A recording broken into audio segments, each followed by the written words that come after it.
Assalamualaikum warahmatullahi wabarakatuh. Apa kabar semuanya? Semoga selalu diberikan kesehatan ya. Oke, untuk hari ini kita akan membahas tentang bentuk akar, melanjutkan materi yang sudah kita pelajari minggu kemarin, yaitu mengenai perpangkatan. Nah, bentuk akar ini sebenarnya adalah salah satu contoh dari bilangan irasional. Apa bilangan irasional? Bilangan irasional itu adalah bilangan yang tidak bisa dinyatakan dalam bentuk m per n atau dalam bentuk pecahan.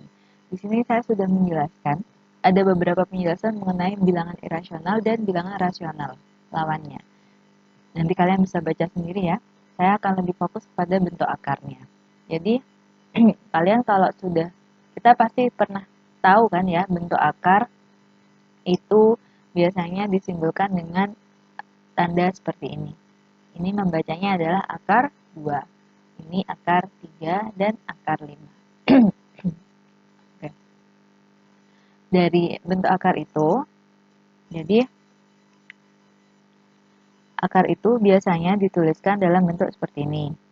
Akar suatu bilangan. Kita simbolkan dengan A. Akar A ini bisa disebut sebagai bilangan akar. Ada syaratnya. Syaratnya apa? Bilangan A-nya harus lebih dari atau sama dengan 0. Atau kita bisa, dalam bahasa sederhananya, kita bisa sebut A itu adalah bilangan positif. Jadi, bilangan akar atau bentuk akar itu tidak ada yang negatif. Semuanya merupakan bilangan positif. Nah, apa yang dimaksud dengan bentuk akar itu kita punya contoh dulu waktu SD sudah pernah belajar mengenai nilai berapakah hasil dari akar 4. Berapa yo? Ya, jawabannya adalah 2. Jadi sebenarnya untuk mencari nilai dari akar 4 itu kita cari sebuah bilangan yang kalau dikali dengan dirinya sendiri hasilnya adalah 4. Jadi bilangan itu dikali dengan dirinya sendiri, bilangan yang sama hasilnya adalah 4. Nah, kemungkinannya kan sebenarnya ada 2.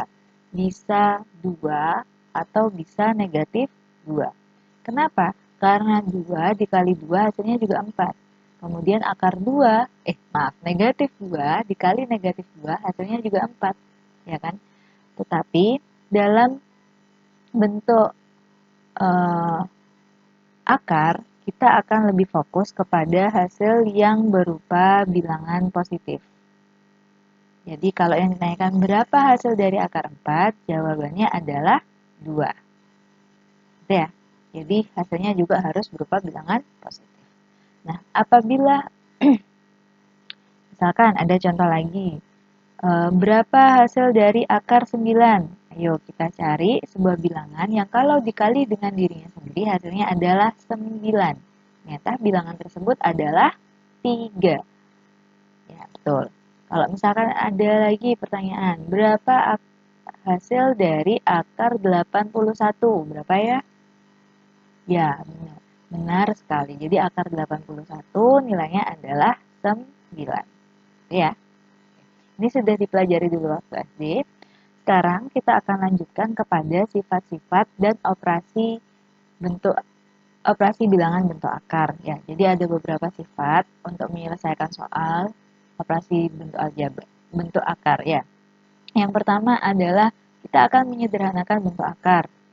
Menyederhanakan bentuk akar itu yang bagaimana? Jadi, misalkan diketahui sebuah bilangan akar yang tidak kita ketahui hasilnya berupa bilangan bulat. Jadi, misalkan ini akar 9 hasilnya 3. 3 kan bilangan bulat. Tapi nanti ada soal yang hasilnya tidak bilangan bulat seperti ini. Maka kita akan sederhanakan. Sederhanakannya dengan cara apa? Dengan cara ini. Jadi kita di sini sudah punya rumus. Rumusnya adalah akar A dikali B itu sama dengan akar A dikali akar B. Dengan syarat A-nya harus berupa bilangan positif dan B-nya juga harus berupa bilangan positif. Kita langsung ke contoh soal ya. Contoh soal yang A. Sederhanakan bentuk akar berikut. Akar 8. Ayo coba temukan bilangan yang kalau dikali dengan dirinya sendiri hasilnya adalah 8. Berapa? 2. Coba 2 kali 2 hasilnya berapa? 4. Bukan kan? 4. 4 kali 4 hasilnya berapa? 16. Bukan juga kan? Nah, maka akar 8 ini akan kita cari hasilnya. Kita sederhanakan. Jadi, akar 8 itu kita fokus sama bilangan yang ada di dalam akar, yaitu angka bilangan 8. Jadi bilangan 8 itu faktornya kan bisa 8 dikali 1 atau 4 dikali 2. Nah, kita akan gunakan pemfaktoran yang salah satu bilangannya itu bisa kita cari akarnya.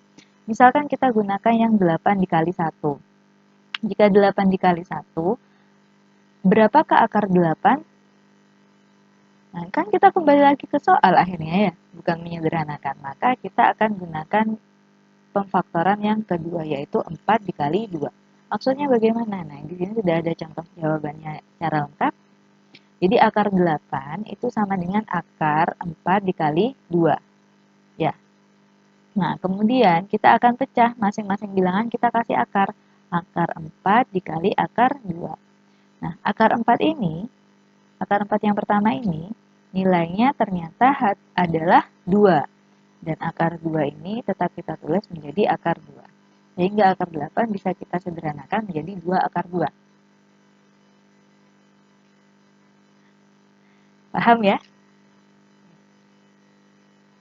Yang selanjutnya, contoh yang B, akar 500. Oke, sekarang sama seperti soal yang A. Kita cari pemfaktoran dari 500. 500 itu bisa 500 dikali 1, bisa 250 dikali 2, ya. Bisa berapa lagi ya? Jadi akar 500 saya tulis dulu ya. 500 itu kalau difaktorkan bisa 500 dikali 1 atau 250 dikali 2 atau 100 dikali 5 atau ada lagi kemungkinannya 50 dikali 10 atau banyak kan kemungkinannya. Nah, sekarang kita perhatikan. Dari kemungkinan-kemungkinan ini, mana yang bisa kita cari akarnya? Nah, jadi nyarinya gitu. Kita cari yang mana yang bisa cari akarnya. Ternyata yang bisa dicari akarnya, salah satu bilangan yang bisa dicari akarnya itu yang ini kan. Yang akar yang 100 dan 5. Maka akar 500 ini kita pecah menjadi akar 100 dikali 5. Kemudian di sampingnya kita akan pisahkan akar 100 dengan akar 5. Akar 100 nilainya adalah 10, akar 5 langsung kita tulis menjadi akar 5. Sehingga akar 500 itu jika disederhanakan sama dengan 10 akar 5. Sampai sini paham? Paham ya? Oke. Kita lanjutkan sifat yang kedua. Sifat yang kedua itu adalah penjumlahan bentuk akar. Jadi, bentuk akar itu bisa kita jumlahkan. Penjumlahannya kita ikuti cara yang ini. Jadi, jika diketahui A akar C ditambah B akar C, itu hasilnya sama dengan A ditambah B akar C. Perhatikan, yang di dalam akar bilangannya harus sama. Jadi ketika bilangannya sudah sama, kita bisa langsung menjumlahkan konstanta yang ada di depannya dengan konstanta yang kedua. Itu ya. Ini langsung ke contoh. Contoh yang pertama. Tentukan hasil operasi dari 2 akar 5 ditambah 4 akar 5. Perhatikan, bilangan yang ada di dalam akar sudah sama apa belum? Ya, sama, yaitu 5. Maka, kita bisa langsung menjumlahkan konstanta yang ada di depannya, yaitu 2 ditambah 4. Berapa? 6. Ya, betul. Jadi, 2 ditambah 4 hasilnya 6, akar 5 cukup kita tulis satu kali, yaitu 6 akar 5. Itu ya, saya. Oke. Selanjutnya yang B. Contoh yang B di situ ada akar 2 ditambah akar 32. Perhatikan, bilangan yang di dalam akar sudah sama apa belum? Belum kan ya? Maka kita akan merubah bilangan yang lebih besar menjadi bilangan yang sama dengan bilangan yang satunya. Oke, merubahnya bagaimana? Yuk, sama dengan sifat yang nomor 1 tadi. Jadi, saya tulis di atas ini. Akar 32 itu sama dengan akar berapa dikali berapa? Ya, 32 banyak faktornya, tapi yang bisa kita gunakan itu salah satunya adalah 16 dikali 2. Kenapa Bu kok pakai 16 kali 2? Karena kita akan gunakan akar 2 supaya sama dengan soal yang ini. Ya, maka ini kemudian kita pecah. Akar 16 dikali akar 2. Berapakah hasil dari akar 16? Hasilnya adalah 4. Kemudian akar 2. Gitu ya. Jadi akar 32 ini bisa kita sederhanakan menjadi 4 akar 2. Kemudian untuk menyelesaikan soal yang B, ini saya tulis lagi, sebenarnya di situ sudah ada ya, tapi kita pastikan langkah-langkahnya. Soalnya adalah akar 2 ditambah akar 32. Maka kita bisa sederhanakan akar 2 tetap kita tulis karena itu sudah bentuknya sederhana. Ditambah akar 32 kita ganti menjadi 4 akar 2. Nah sekarang bentuk bilangan yang di dalam akar itu sudah sama yaitu 2. Sehingga soal tersebut bisa kita selesaikan dengan cara menjumlahkan konstanta yang ada di depannya. Di depan konstanta akar 2 itu adalah 1.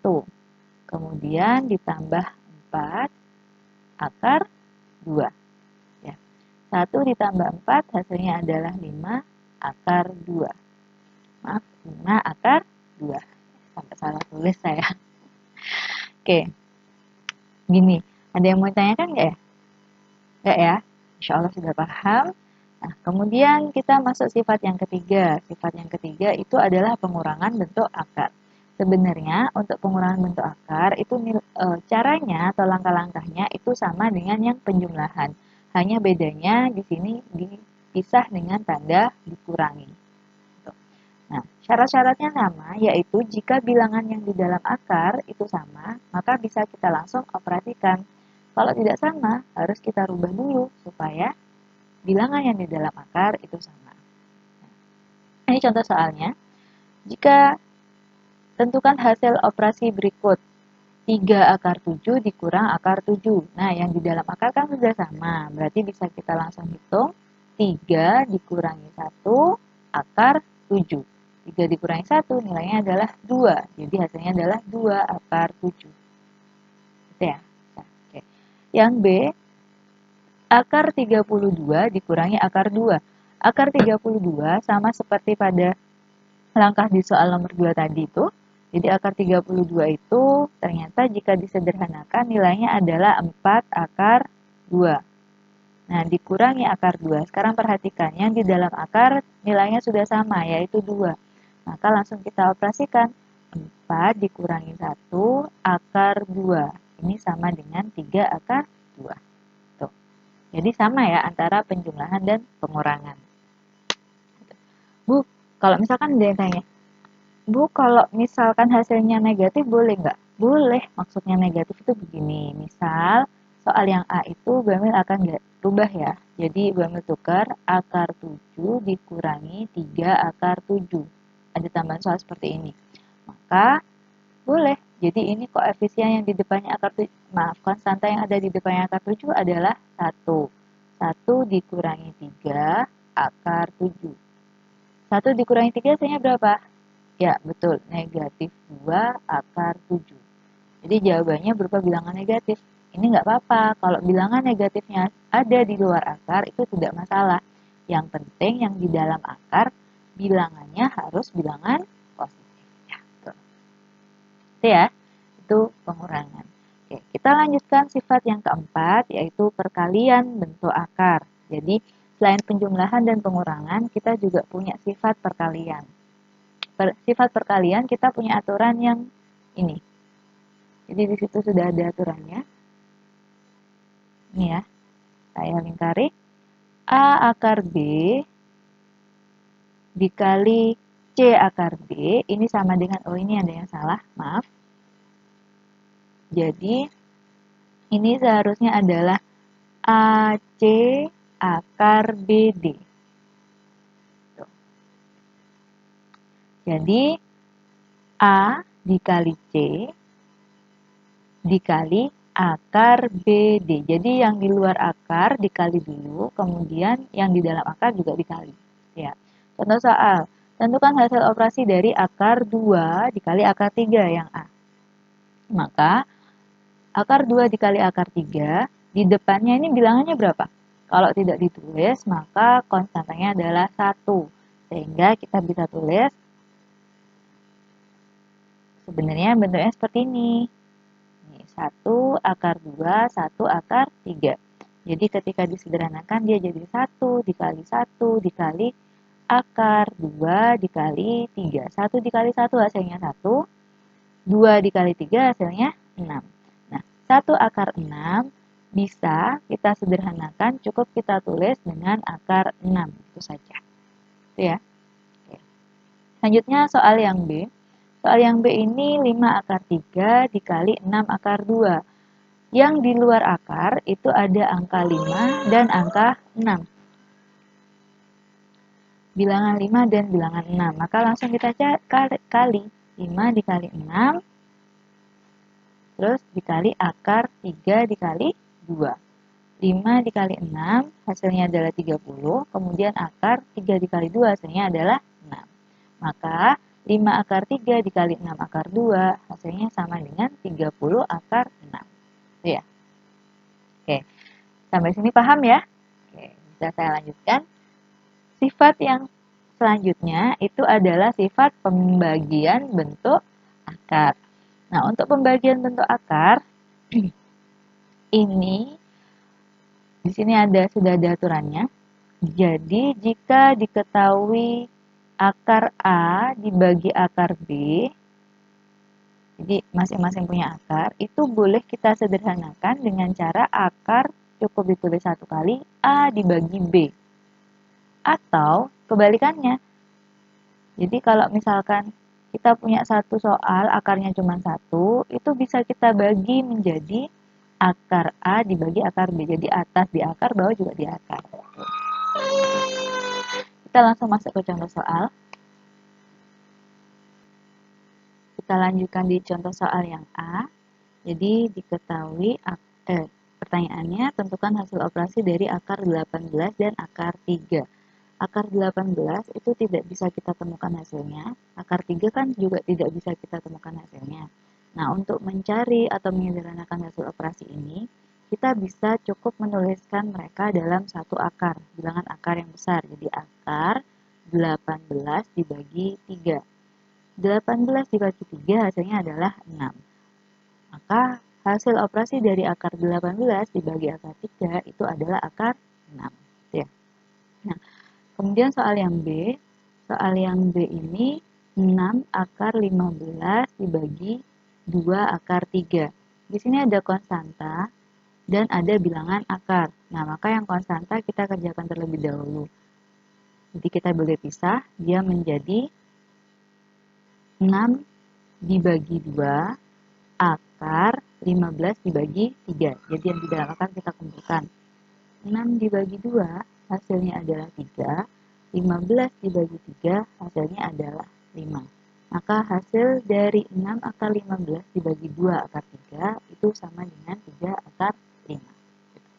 Nah, itu beberapa contoh sifat dan operasi pada bentuk akar. Untuk menyelesaikan soal, kalian cukup berpatokan sama sifat-sifat tersebut di atas. Jika ada pertanyaan, kita bisa lanjutkan di WA. Itu saja dari saya, semoga bermanfaat. Saya akhiri. Assalamualaikum warahmatullahi wabarakatuh.